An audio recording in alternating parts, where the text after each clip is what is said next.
Class 11 की NCERT straight lines का हम दूसरा क्वेश्चन आज करने जा रहे हैं। क्वेश्चन आप देखिए क्या दिया हुआ है। टू ए भुजा के समबाहु त्रिभुज का आधार y अक्ष के अनुदिश इस प्रकार है कि आधार का मध्य बिंदु मूल बिंदु पर है। त्रिभुज के हमको तीनों जो शीर्ष होते हैं वो निकालने हैं। सबसे पहली बात, समबाहु त्रिभुज दिया हुआ है तो समबाहु त्रिभुज की तीनों भुजाएं आपस में क्या होती हैं, बराबर होती हैं। तो भुजा 2a है तो यानी कि तीनों भुजाएं उसकी 2a होंगी। और दूसरा ये दिया हुआ है जो उसका आधार है y अक्ष के अनुदिश है, यानी कि जो त्रिभुज का आधार बनेगा वो y अक्ष में बनेगा। और तीसरी कंडीशन ये दी है कि आधार का जो मध्य बिंदु है वो मूल बिंदु है। तो डायग्राम यहाँ पे बना हुआ है, डायग्राम से समझिए आप डायग्राम में क्या कहना चाह रहा है। ये जो त्रिभुज है समबाहु त्रिभुज है, जिसकी भुजाएं ये भी 2a है ये भी 2a है, और इसका जो आधार है y अक्ष के अनुदिश मैंने बनाया हुआ है, वो आपको दिख रहा होगा कि y अक्ष में इसका आधार है। क्योंकि इसका आधार का मध्य बिंदु जो है वो यहाँ पे है, 0,0 पे है, तो जितना ये ऊपर बनेगा उतना ही नीचे भी होगा। तो क्योंकि पूरी लंबाई 2a है तो ये आधी लंबाई a ऊपर हो जाएगी, आधी लंबाई नीचे a हो। ठीक है, यहाँ तक ये पूरा क्लियर हुआ होगा आपको।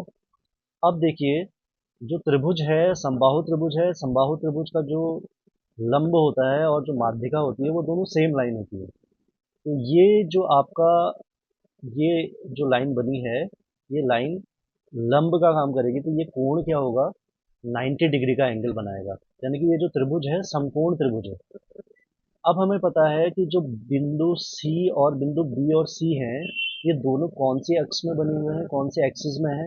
बिंदु B ये भी y अक्ष में है और बिंदु C भी y अक्ष में है।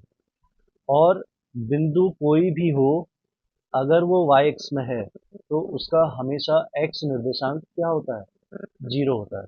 तो हमें दो बिंदु तो सीधे सीधे मिल गए। बिंदु B के निर्देशांक क्या हो जाएंगे, आप खुद अब सोच के बता सकते हैं कि इसके निर्देशांक क्या होने जा रहे हैं। ये y अक्ष में है तो x कोऑर्डिनेट तो 0 होगा ही होगा, x कोऑर्डिनेट इसका 0 हो गया। अब कितनी हाइट में है ये, a हाइट में है तो इसका निर्देशांक का y कोऑर्डिनेट हो जाएगा a। इसी प्रकार बिंदु C के निर्देशांक मुझे निकालने हैं तो वो क्या हो जाएंगे, 0 कॉमा, क्योंकि ये नीचे की डायरेक्शन में है, नेगेटिव डायरेक्शन में, तो 0 माइनस 0 कॉमा माइनस a हो जाएगा। तो दो बिंदु तो मुझे मिल गए सीधा सीधा। अब हम त्रिभुज ओ ए बी का यूज करते हैं और देखते हैं हमें क्या मिलता है।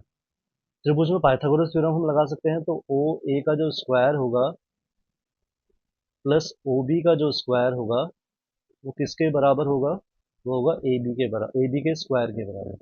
तो यहाँ से ओ ए स्क्वायर किसके इक्वल आ जाएगा, A B square minus O B square.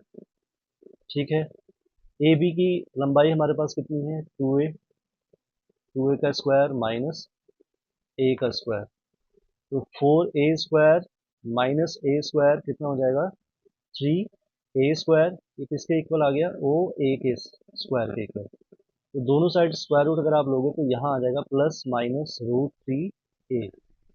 इसका मतलब है यहाँ से यहाँ तक की जो दूरी है इसकी वो है √3a। तो √3a दूरी होने की वजह से इस a बिंदु के निर्देशांक हम बड़ी इजीली निकाल सकते हैं। बिंदु a के निर्देशांक